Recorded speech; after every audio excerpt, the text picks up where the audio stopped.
자, 그렇다면 자, 고려 이야기로 다시 좀 돌아와서 이 정몽주로 대표되는 온건파가 이제 제거되면서 정도전을 비롯한 개혁파에게 힘이 좀 실렸죠. 자, 실제로 당시 고려가 이렇게 한 방에 무너질 만큼 좀 망가진 나라였었습니까? 그 나라의 상태를 평가하는 여러 가지 기준들이 있겠지만 네. 일단 백성 얘기 많이 나오거든요. 네.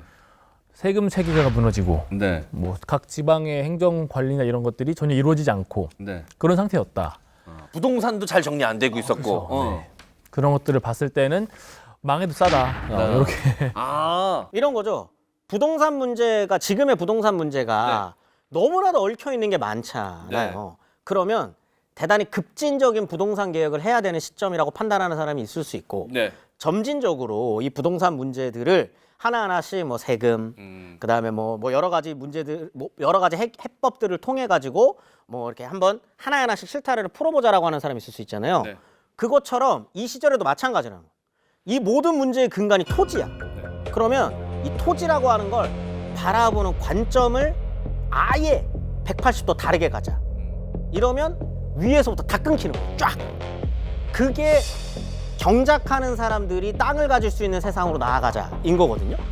이 문제가 된다? 그러면 땅으로 먹고 살고 있었던, 일도 안 하고 뭣도 안 하는데 땅으로 먹고 살 수 있었던 그 사회 정치적인 권력을 갖고 있었던 사람들 입장에서는 그럼 나의 기반은? 이라고 물어볼 수밖에 없잖아요. 그러면 급진적인 세력들은 니네들은 그냥 가라고, 니네는 나가가 되는 거죠. 요거까지 묶여가지고 쫙 되는 개혁이었었기 때문에 이런 것들이 다 물려 있었던 개혁이라는 거죠. 네. 그렇다면 위화도 회군은 우발적인 게 아니라 계획적이었을 가능성이 높네요. 이미 가면서부터 나름의 좀 생각이 있었을 거라고 좀 네. 보여집니다. 왜냐면은 최영이 이 전쟁 빨리 끝내라. 네. 한 달 안에 끝내라. 라고 했는데 가는데 한 19일인가 걸리고 거기 위화도 쪽에서 한 15일인가를 버텨요. 네. 그러니까 이미 계속 질질 끌고 있던 거죠. 네. 질질 끌 동안에 뭘 했는지가 이제 궁금한데 네. 아마 그때 이제 자기 원래 고향이었던 함흥 쪽에다 연락도 좀 하고 조정 사람들하고 좀 연락을 좀 해서 돌아가는 시간이 고작 한 9일인가 8일밖에 안 걸려요. 네. 평양에서 올라갈 때는 10며칠이 걸리는데 내려가는 거는 8일밖에 안 걸리는 거죠. 네. 이런 것들도 다 준비를 미리 해놓지 않았을까. 아, 올라갈 때는 민기적. 그다음에 이게 이제 타이밍들을 봐야 돼. 본인의 근거지 쪽에 네. 동북면 쪽에다가 그 SOS를 쳐요. 네. 그게 왜 그럴 수밖에 없냐면 위화도 회군이 결정됐다. 그 결정한 날부터 만약에 전령을 쏴서 동북면으로 보내. 거기에서 개경 앞에서 만나거든요. 거기까지 오는 타이밍이 맞으려면 속도가 안 맞아요. 네. 그 말은 미리 보냈다는 거예요. 아. 평양 정도에서 네. 넘어섰을 때 야 동북면 애들 좀 보내라. 아. 야, 내려오라고 바로 해야 된다. 네. 그래야 만난다. 네. 라고 하는 게 아마 이 시점에서부터 논의가 됐을 거고 그다음에 그러면은 정확히 언제 내가 내려가야 되냐라고 하는 타이밍을 보는 게 요게 이제 어떻게 이거까지 계획됐는지는 모르겠어요. 그러니까 위에서 위화도 쪽에서 이성계가 보냅니다. 네. 전령을 보내요. 우리 회군하고 싶어요라고 보내요. 근데 하필이면 그 전령이 개경에 도착했을 때 밑에 있었던 그 왜구가 쳐들어왔습니다라고 하는 거를 보고하기 위한 전령이 같이 있어요. 개경에. 그러면 듣는 거죠. 그럼 지금 개경에 있는 일정 정도의 정예병들이 왜구를 막으러 내려가겠네? 라고 하는 걸 듣고 올라가요. 네. 그리고 2차 때 또 거절하니까 그럼 이제 타이밍 바로 내려. 라고 해서 하는 거기 때문에 올라가면서 어느 정도 계획을 짰고 타이밍을 보는 과정에서 중앙이 비었다라고 하는 거를 확실하게 확인한 순간 위화도 회군이 결정났다. 네. 라고 보는 게 합리적이지 않을까 싶습니다. 네. 자, 그러면 이성계 이야기를 하면서 정도전 이야기를 안 할 수가 없습니다. 자, 그렇다면 정도전이 이성계를 픽한 건지, 아니면 이성계가 정도전을 픽한 건지. 네. 이게 위화도 회군 전에 네. 한 몇 년 전에 직접 정도전이 이성계를 찾아가서 네. 이성계 고향 쪽에 찾아가서 뭐 그런 기록들이 있거든요. 네. 함주막 사건이라고 네. 보통 부르는. 대단하신 분이군요. 막 이러면서 당신은 뭐 크게 될 상입니다. 막 이런 식으로 네. 얘기를 했다라는 게 있고 네. 그때 이후로는 딱히 두 사람의 접점이 없죠. 거의 발견되지 않는다고 하거든요. 네. 그래서 나중에 위화도 회군 다 하고 나서 그때부터 조금씩 친해진 것 같은데 더.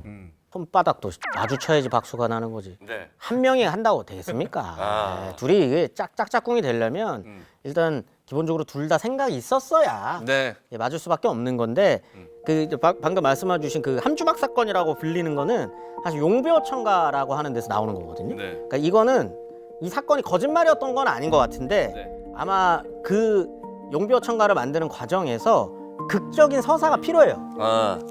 우리 그 왕이 할아버지가 걸어오신 우리 우리 이제 할아버지께서 어떤 과정을 통해서 왕이 될 수 있었는지 그 꿈을 꿨는지에 대해서 이제 그 서사를 만들려면 일단 그 기본적으로 서사가 좀 아름답게 그려져야 되다 보니까 그리고 건국왕인데. 그렇죠. 그거를 이제 만들어냈었던 거고 요때부터 역성혁명을 꿈꿨을 개연성은 희박합니다.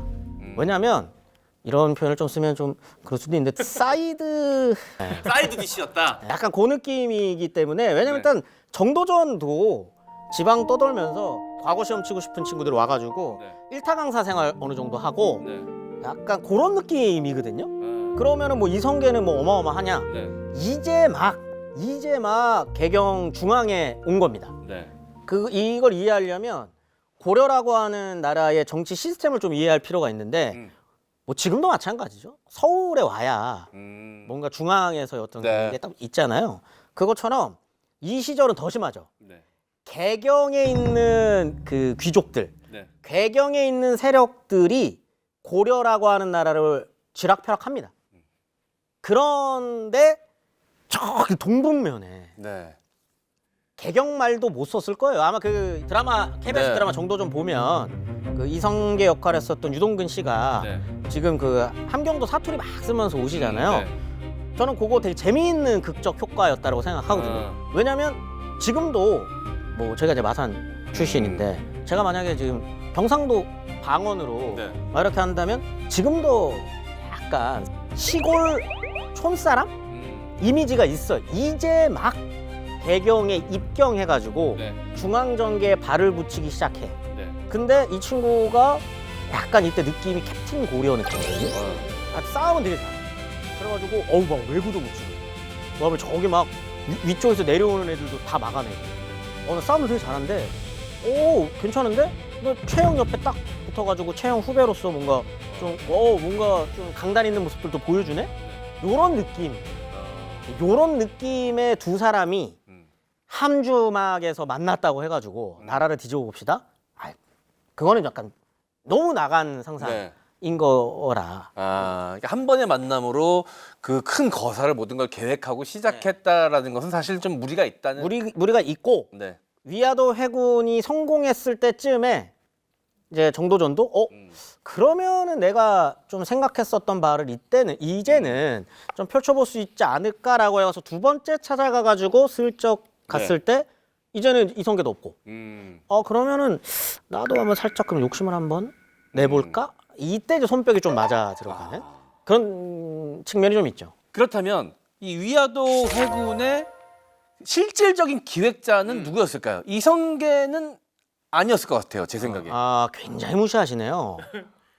일단 무인 집단에 대한 아까 전에 막 무례배라고 표현하시더니 일자 무식이기 때문에 사불가로를 직접 쓰지는 못했을 거다. 네. 아니 보통 이렇게 이제 옆에 브레인들이 있잖아요. 있죠. 그러니까 그 정도전이 아니었을까라고 저는 생각해 보는 거죠. 너무 근데 타당하게 네. 너무 타당해요. 사불가론의 내용들이. 네. 그래가지고 떠나기 전에 사불가론을 제시를 할 거 아니에요. 그때 분명히 또 한 번의 접촉이 있지 않았을까 그렇게 네. 보이기도 하죠. 기록에는 없지만. 뭐 이건 진짜 상상의 영역이기 때문에 뭐 알 수는 없지만 이렇게 반대로 생각해 볼 수도 있죠. 실제로 사불가론이라는 것을 써서 제출했을까? 왜냐면 이거 고려사에 나오는 건데 네. 그거 조선시대 때 만든 사료예요 다. 네. 조선시대 때 정리한 거거든요. 그러면 고려사를 쓰는 과정에서 네. 초대 국왕이 네. 장군일 때 네. 이렇게 쓴 건데 그러면 이걸 좀 사불가론이라는 이름으로 정리해서 썼을 개연성도 있어요. 포장해서 정리하고 포장해서 이름까지 붙여줬을 가능성이 있다. 그러면 실제는 뭐냐라고 했을 때 형님 지금 내가 싸우라고요? 그럼 다 죽으라는 얘기 아닙니까? 이러면서 말로 했을 수도 있죠. 아. 근데 왜냐면 이거는 그럼 그건 하지 맙시다 우리. 네. 뭐 이런 왜냐면 식으로? 이거는 철저한 실전 경험에서 나오는 멘트들이거든요. 네. 이거는 진짜 전장에서의 경험에서 우러나온 멘트들이기도 해요. 여름에 싸워봤더니 이런 일들이 계속적으로 벌어졌다. 풀이 계속 녹더라. 동번기에 애들 끌고 가고 이러면 난리 나요. 그다음에 뭐 그때 안 싸워보셨어요? 형 같이 그때 한번 싸워봤잖아요. 그럼 애들 막 역병 돌고 난리 납니다. 그다음에 칼이 뽑혀요? 안 돼요. 이렇게 막 얘기를 펼쳤던 걸 나중에 후포장으로 사불가론 이렇게 해가지고 이렇게 했었던 걸로 했을 수도 있어요. 그렇죠. 예. 그러다 보니까 이게 이제 안 어울리는 거죠. 이성계는 약간 글 쓰는 분이 아닌데 네. 갑자기 사불가론 이런 거 해가지고 막 장계 올리듯이 네. 뭔가 이렇게 올렸다고 하니까 이거가 조금 어색하니 그러면 이때부터 정도전이 있었던 거 아니야? 라는 이제 상상을 덧붙였었던 건데 저는 둘 다 뭐 충분히 해봄직한 상상이라고 생각이 듭니다. 네, 알겠습니다. 이 조선 건국의 과정에서 또 한 명 빼놓을 수 없는 인물이 바로 정몽주입니다. 정몽주와 이성계가 손을 잡았다면 과연 어떤 역사가 펼쳐졌을까도 굉장히 궁금하거든요. 상상해 보신 적 있으십니까? 안 만났겠죠. 이성계 입장에서 정몽주를 네, 왕이 되고 싶었을 텐데 네. 뭐 얼마나 왕이 되고 싶었을까는 이제 뭐 이것도 이제 상상의 영역이고 왜냐면 이제 나중에까지도 본인은 계속적으로 아니야. 에헤이, 왜 이래 이렇게 이제 거부는 합니다만 그의 속마음에 대해서는 이제 우리가 좀 알기는 힘드니까 어쨌든 왕이 될 거다라고 생각하는 순간에서부터는 정몽주와 손을 잡지는 않았을 것 같긴 합니다. 그때부터 정몽주는 제거 1순위였을 것이다. 제거까지는 아니겠지만 나와 함께 가기는 힘들겠다. 아, 라는 생각들은 하지 않았을까. 워낙 일편단심의 상징이니까. 네. 그리고 뭐 만약에 정몽주랑 계속적으로 같이 갔다 그러면은 조선이란 나라는 생겨나기는 쉽지 않죠. 왜죠? 고려를 계속적으로 끌고 가. 그러니까 고쳐 쓰자. 정몽주가 이제 아까 얘기했었던 실타래를 하나씩 한번 풀어보자. 네. 문제되는 것도 이거 갖고 와봐. 나 문제 잘 풀어. 수능 합격한 사람인데 그래서 과거 시험 합격한 사람인데 문제 얼마나 잘 풀겠어요. 문제 하나씩 이렇게 하면 풀어보자라고 주장했었던 사람이니 고려라고 하는 나라 안에서 한번 뭔가 개혁도 해보고 아마 100번 양보를 한다고 하더라도 이성계가 왕이 되더라도 이 나라 이름은 고려라고 갔을 것 같아요. 그래도 브랜드는 가져갑시다. 브랜드는 가져가자라고 했어요. 나라 이름까지 바꾸는 건 노. 네. 선생님 생각은 어떠세요? 저도 이 만나가지고 뭐 협업을 해서 개혁한다는 게 상상이 잘 안 돼요. 왜냐면 너무 그 중요한 거잖아요. 중요한 기준이잖아요. 고려를 살릴 거냐 말 거냐. 여기서 이미 입장이 갈려버렸기 때문에 그 밑에 있는 여러 가지 개혁들은 논할 가치가 없는 것 같아요. 정몽주는 인물이 그런 인물이었어요. 끝까지 나는 충성을 지키겠다. 또 사실은 저도 이방원이 정몽주를 죽였을 때 이성계가 엄청 뭐라 하잖아요. 내가 어떻게 모시는 분이었는데 막 이러면서 집어 던지고 난리를 치죠.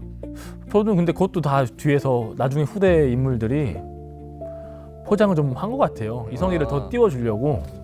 그리고 이제 이방원을 좀 못난 놈 만들려고 좋아했을 것 같은데 개인적으로는 인간적으로는 맞았을 것 같은데. 네. 존경의 대상이긴 하나 뭐 나 왕 되고 싶은데 어쩔 수 없다라는 생각을 갖고 있는데 그 어쩔 수 없는 거를 자식이 해줬는데 그렇게 화를 냈을까? 저는 나중에 살짝 포장을 한 게 아닌가. 저는 화는 냈을 것 같아요. 보는 눈이 있어서. 일단 내 캐릭터가 있는데. 밖에 누구 있냐? 또 한번 살피고 몇 명 있습니다. 그럼 이제 야 잠깐 나 들어간다. 야 이씨. 사람들 갔습니다. 봉은 선생 갔어? 이런 약간 이런 느낌이어야 해요. 이런 느낌이어야 해요. 왜냐면 정몽주라는 인물 자체가 대단히 상징적인 권위를 갖고 있었던 사람이기 때문에 이 사람을 제꼈다라고 하는 건 후대에도 이게 굉장히 원망을 많이 받잖아요. 그다음에 그들이 나중에 살인 세력으로 연결까지 되는데 그렇기 때문에 요 정몽주의 죽음이 갖고 있는 임팩트는 본인도 압니다. 그렇기 때문에 쇼는 한번 해야 돼요. 퍼포먼스는 필요해요. 벼로 한번 던져주는 거는 거의 일단 퍼포먼스 무조건 들어가야 되는. 메이야! 감히 간나 새끼! 이거는 일단 한번 들어가고, 한번 들어가야 되는 거죠. 네, 알겠습니다. 그러니까 우리가 학창 시절 그렇게 배웠던 단심가 이게 변심가로 바뀌었으면 어땠을까? 임을 향한 일편단심이야 밥 먹여줄까 하노라 이렇게 바뀌었다면 혹시라도 바뀌었다면 궁금하지 않을 수가 없었습니다. 네, 그래서 질문 드려봤고요.